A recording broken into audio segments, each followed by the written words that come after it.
Pilkada Jakarta tahun 2017 diprediksi bakal berlangsung ketat. Dalam hasil survei 3 lembaga, tidak ada pasangan yang memiliki elektabilitas di atas 50%. Tak usah diragukan lagi, Pilkada Jakarta memang pesta demokrasi lokal Jakarta, rasa Pilpres.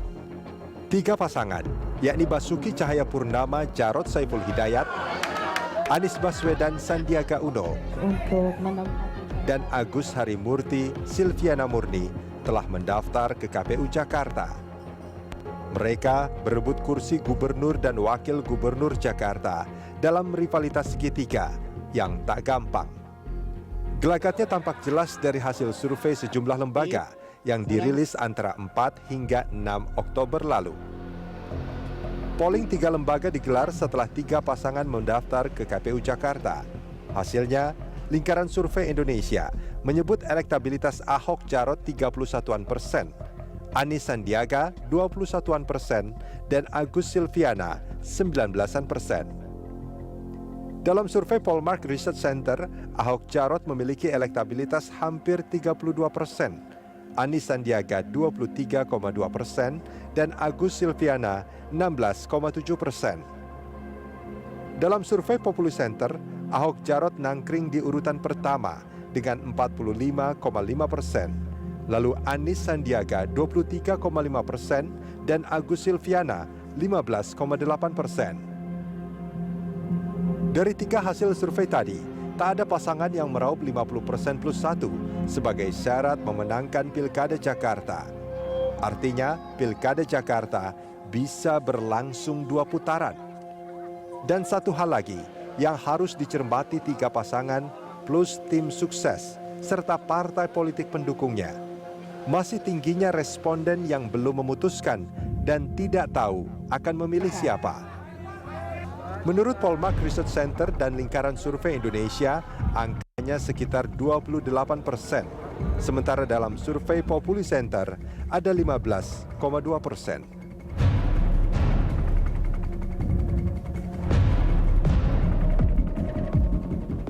Ya, rivalitas 3A, Ahok, Anies, dan Agus. Itulah topik The Headlines kali ini. Dan untuk membahasnya, kami telah mengundang Eriko Sotarduga, Dewan Pengarah Tim Pemenangan Ahok Jarot, yang juga Wasekjen PDI Perjuangan. Lalu ada Syarif Hasan, Wakil Ketua Umum Partai Demokrat, Partai Pendukung Agus Silviana Murni.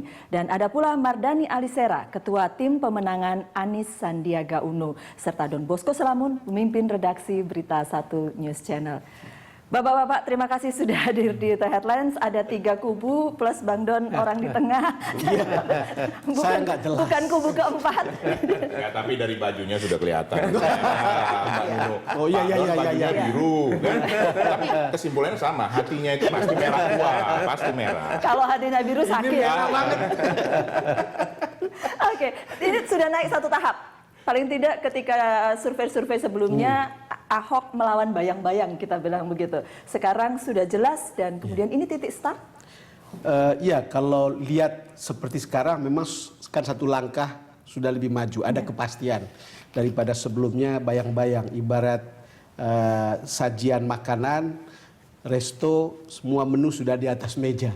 Tinggal dicicip oleh para tamu yang datang, mereka mau cicipi siapa. Dan survei-survei yang dibacakan tadi memperlihatkan ini pola orang yang datang itu mencicipi menu A, ini menu A2, yang ini menu A3, kan A semua ketiga-tiganya. Lalu kemudian dari survei tadi mengatakan masih ada 28% yang belum memutuskan untuk memilih, itu menurut salah satu survei. Survei yang lain mengatakan 12,5%. Jadi orang-orang ini adalah, atau publik yang semacam ini adalah mungkin masih menunggu kepastian dari beberapa waktu ke depan. Tapi saya merasa bahwa perubahan akan terus terjadi pada saat-saat yang akan datang ini. Iya, karena praktis ini belum kampanye. Betul, ini, dia belum kampanye, belum apa-apa. Belum kampanye, tapi sudah banyak di media. Si A yang 1, A kedua, dan A ketiga sudah bisa dilihat di media sering-sering. Begitu ya Pak Syarif Hasan? Iya, betul. Pasangan Agus Silvi yang merupakan didukung oleh Partai Demokrat, PKB,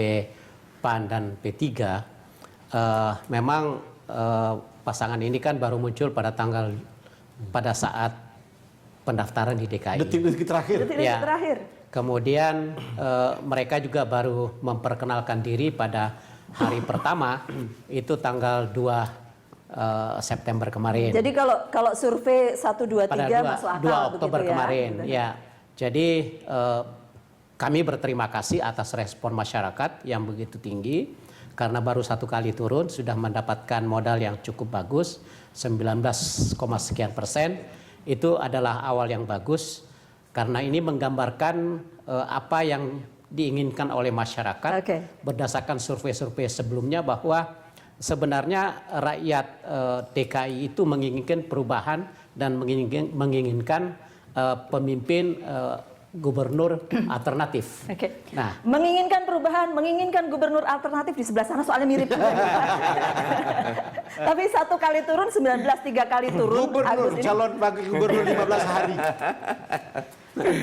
Ya, jadi sebetulnya kalau kita lihat hal yang wajar ya, sebelum ada kandidasi selesai, petahana tinggi. Tapi ketika sudah jelas siapa, akan ada rasionalisasi ke kurva normal.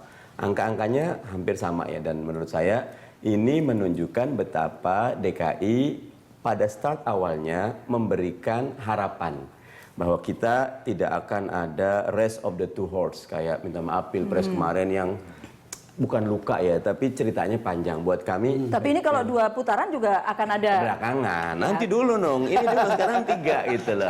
Intinya adalah pada saat awal DKI ini sudah beauty contest. Sebagaimana Mas Anies katakan, ini festival karya, festival gagasan, ada 3A, tiga-tiganya memberikan yang terbaik buat publik Jakarta. Tinggal bagaimana publik cerdas melihatnya.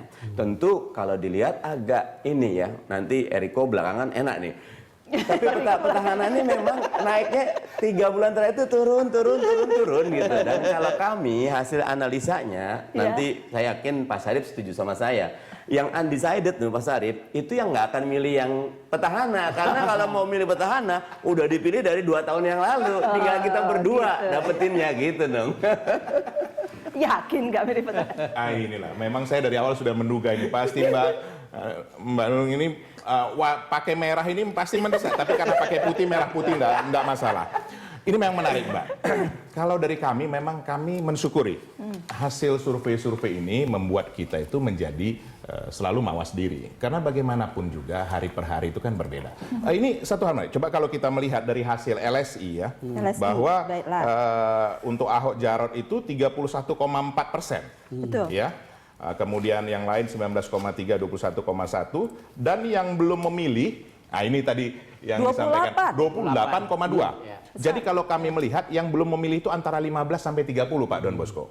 Nah, ini survei dari Populi Center, kita 45, sementara yang lain 15,8 dan 23,5. Tidak terlalu jauh dengan survei LSI. Tetapi yang belum memilih 15,2. Coba Mbak Nunung lihat ini, Mbak Nunung lihat. Antara 15,2 dengan 28,2, artinya yang belum memilih antara LSI dan Populi, ada selisih 13%. Nah persis ini bukan Saya seperti mau diatur-atur. Dari 45, loh yang mau saya sampaikan, bahwa ternyata undecided voter itu ternyata memilih pasangan petahana kalau mau dilihat dari sini. Undecided voter gitu. Tapi saya mau sampaikan di sini. Karena harus sesama lembaga survei. Saya mau sampaikan di sini. Ini juga memang tentu metodologinya perlu kita pertanyakan, Bang Mardhani, begitu juga Pak Sarip Hasan, Bang Don Bosco. Nah, kedua juga memang kita berharap kepada lembaga survei ini harus terbuka. Siapa yang membiayain? Ini juga penting, Mbak Nunung. Artinya jangan nanti seperti seolah-olah begini, pasangan petahana ini dari nanti 45, minggu depan 43, minggu depannya lagi 40, 38. Ini kan boleh-boleh saja kan namanya. Kita kan memang tidak bisa 100% percaya ini akan benar begitu ya Bang Don, seperti TV dengan ratingnya. Itu betul. Memang menarik kali ini bahwa ada klaim dari berbagai pihak, bukan dari berbagai pihak, maksud saya dari para petarung ini tentang hasil survei. Yang mengunggulkan misalnya Ahok jauh di atas, dikomplain sama yang merasa justru tidak mungkin seunggul itu gitu, karena dari survei yang lebih dipercaya adalah yang unggulnya makin tipis, Ahok makin turun kan gitu kira-kira. Ini menarik memang. Jadi pertanyaannya adalah bahwa Ya mungkin kepada publik ya untuk betul-betul lebih cermat untuk lihat hasil survei. Betul bahwa memang hasil survei itu kan kadang-kadang tergantung pertanyaannya, tergantung Dan waktunya terbuka kapan atau mungkin tertutup, waktunya kapan. Tetapi satu hal, survei ini mengingatkan saya pada Pilpres kemarin. Bagaimana kemudian orang mengadakan survei sampai kemudian hasil akhir itu bisa berbeda. Betul kata si siapa Usep yang dari apa namanya? Populi. Populi ya. Kami mungkin juga salah, tapi kami tidak ingin berbohong. Kita berharap bahwa semua lembaga survei melakukan hal yang sama. Ya, mungkin salah, tapi jangan berbohong. Tidak berbohong. Itu penting. Gitu. Iya, dan buat 3 kandidat masih panjang soalnya Masih waktunya panjang. sampai Iya, bulan Februari. Karena masih panjang, kita jeda dulu. Kami akan kembali untuk Anda saat